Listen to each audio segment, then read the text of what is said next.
Okay, so good evening or good night, everybody. This is me. If you want to know my name is on my username side of my WhatsApp contact.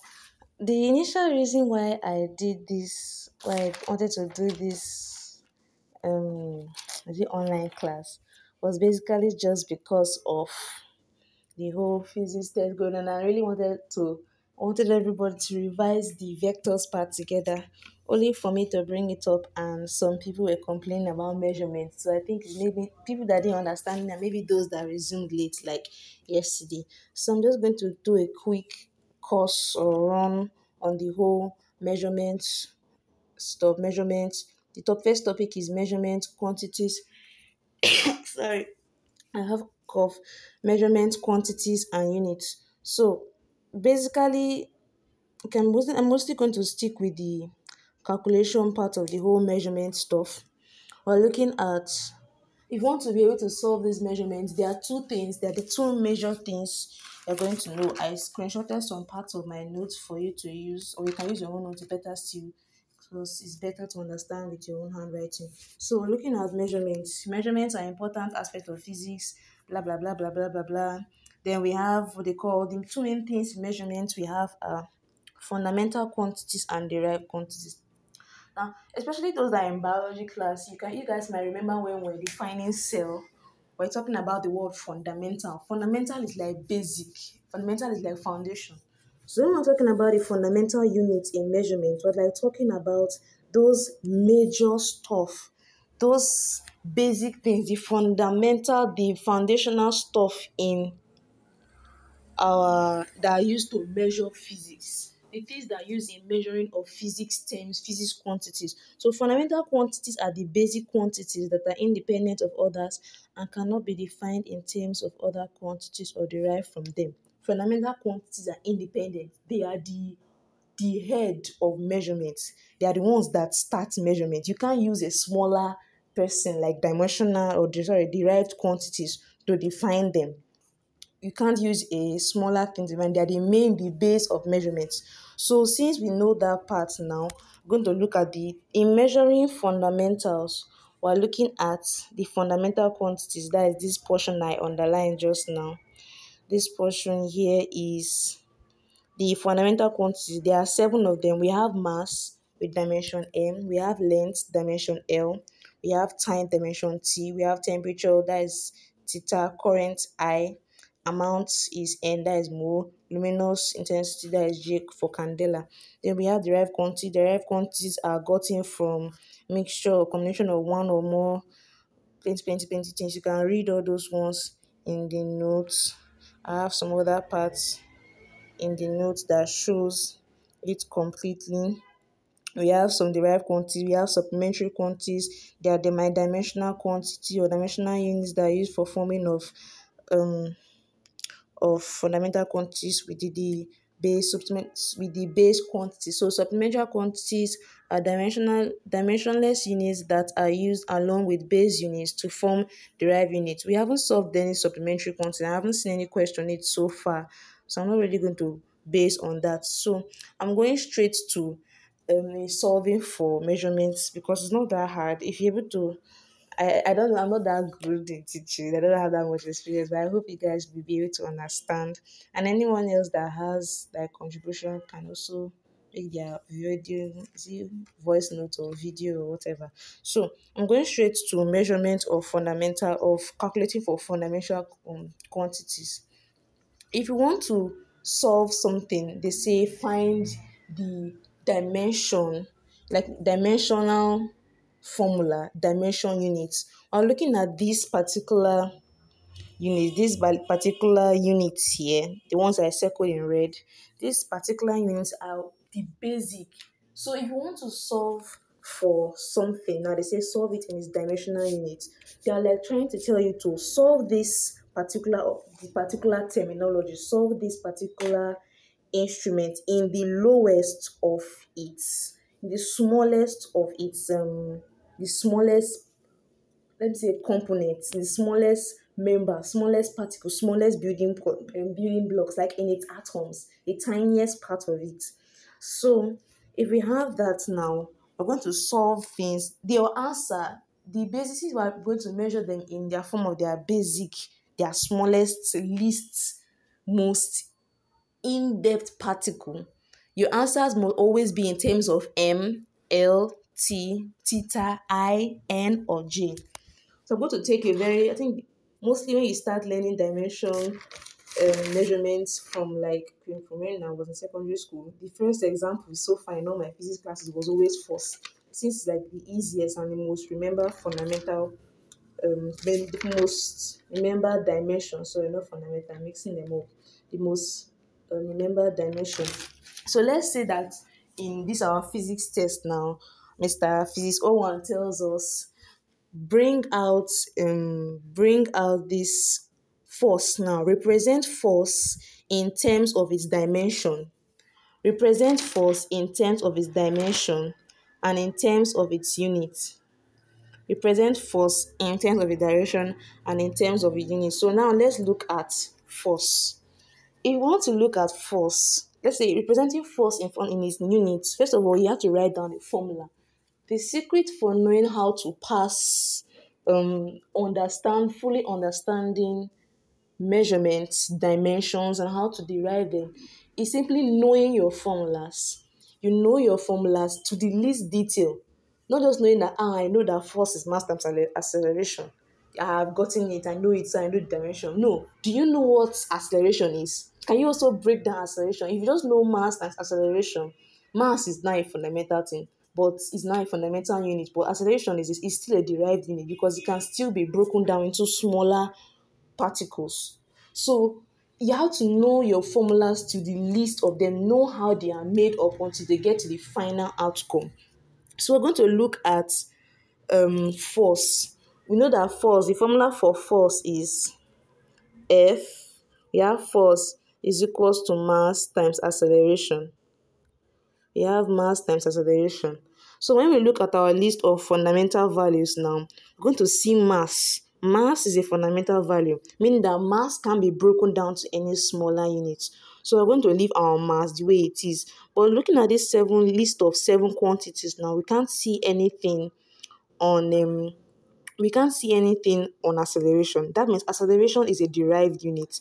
I think it's in our notes to okay, no, acceleration is not here. But acceleration is a derived unit because it's not among this list of 7 fundamental units. So that means we have to break down Mr. Acceleration to a smaller unit. So if you can remember now, what is acceleration? Acceleration is change in velocity with time. That means acceleration, we have acceleration now as velocity over time taken. So we now have these two values again. Now we have 2 new sets of values. We have velocity, we have time. Now you're going to go back to, I think by then you would have you've crammed it or your note anyhow. You're going to look at the 2 values now. You're going to see mass times acceleration.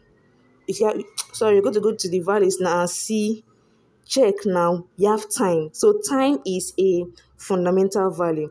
But velocity is not here. That means velocity can still be broken down into something smaller.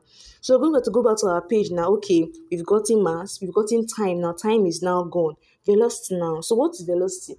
Velocity is, velocity is, we have V equals the distance or the displacement covered with time. That is d over t. So we're going to look at this now. Displacement is the same thing as distance and time. Now think about it again. Displacement, is there a formula again for displacement? No. Displacement is smallest. Displacement means distance. That means displacement is length. If you want to look at you have displacement is length, meaning that displacement can be broken down into anything smaller again. So that means we have finally broken down everything here to its smallest value, to its list or the list of its components. So the smallest component is distance and time. So now we're looking at it now. We can't just leave it like this because they are not in their dimensions. Yes, these are their smallest units, but now it's time to convert this smallest unit to their dimensional units. If you look at it now, I'm going to use a different page now, but you can be scrolling back to get it for yourself. If you go back to our list now, distance is same thing as time, as distance is same thing as length, how long something is. So that means the dimensional unit for distance is dimensional quantity, or dimensional name. Let me use that way. I'm saying it in a way I understand it. I don't want to confuse anybody. It's not officially known like that. Is um length. So we have length now. We're going to put it as, we're going to make it that V now. V will be equal to, since we know that distance is the same thing as length, so that means that V will now be L, since the dimensional unit for length is L and the dimensional unit for time is T. So V is equals to L over T. So we've broken down this V that is equal to D over 2 to its dimensional unit, that is now V equals to L over T. So now we're going to implement this V into this A that is here now. So we're going to put A in this V over T. So in case anybody is still confused, we can see that this A that we're saying is V over T is the same thing as saying that A is equals to V times 1 over T. Is the same thing as 1 over T. So that means we can put it down as A is equals to L over T, because velocity is L over T, times 1 over T. So you know that acceleration now is now L over T times 1 over T. If we now multiply that, we'll get that acceleration A is equals to L. We have T times T, that is T square. Acceleration is L over T square. So now we've broken down everything with this our Mr. Force that is here. So now I'm going to implement this acceleration into force. So since we have force equals to mass times acceleration, we have mass now. Mass is a fundamental quantity, that's M. So we're going to bring mass out now and say force is equals to mass, that's in capital letters, times, now acceleration, we've broken acceleration down to this one, so it's going to be L over T square. L over T square. So M times L over T square. Okay, I forgot to even say something.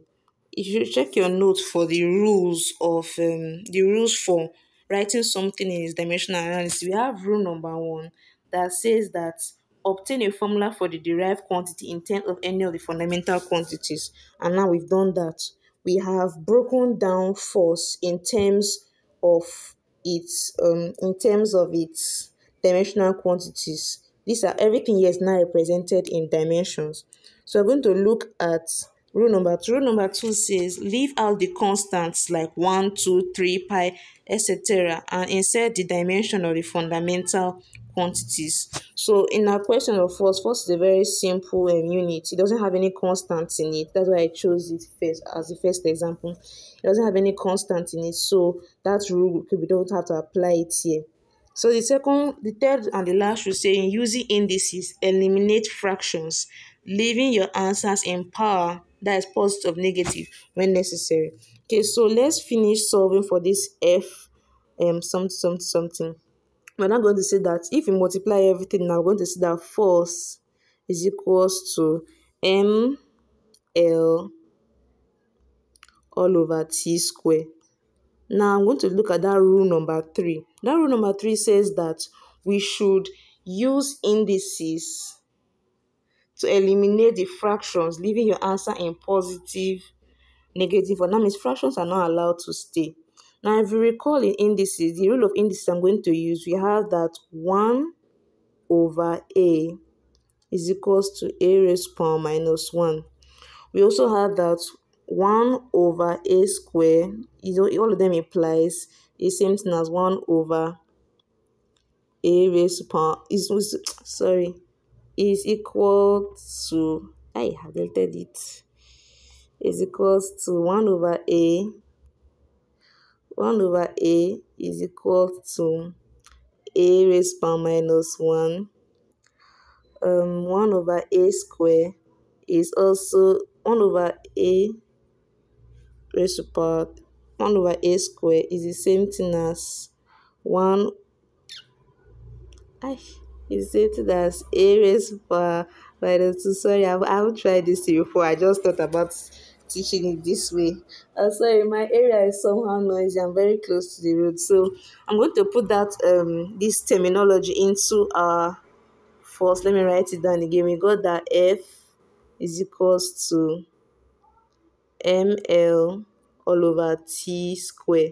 Since I'm going to leave it now in the third rule, they say no fraction. That means force, that is m, is same thing as m l.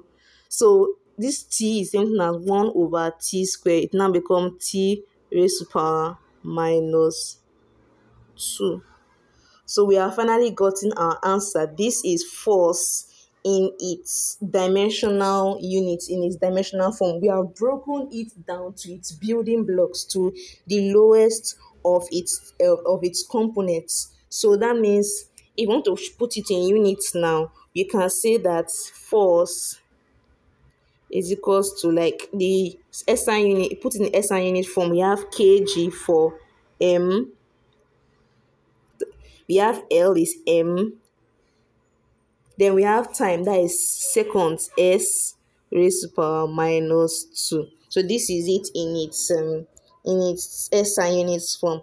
So I hope you guys understood. Any questions? Sorry the video is so long. I know that the size itself will be too big, but I think I've explained it as simple as as simplified as I could. So enjoy the class, watch the video. If you have any question, post it on the group.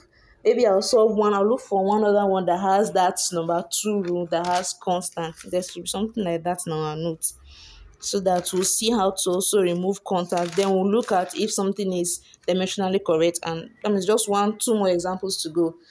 You guys should also study other things. I'm not that really good at this, but that's all. Have fun. Thank you. Bye.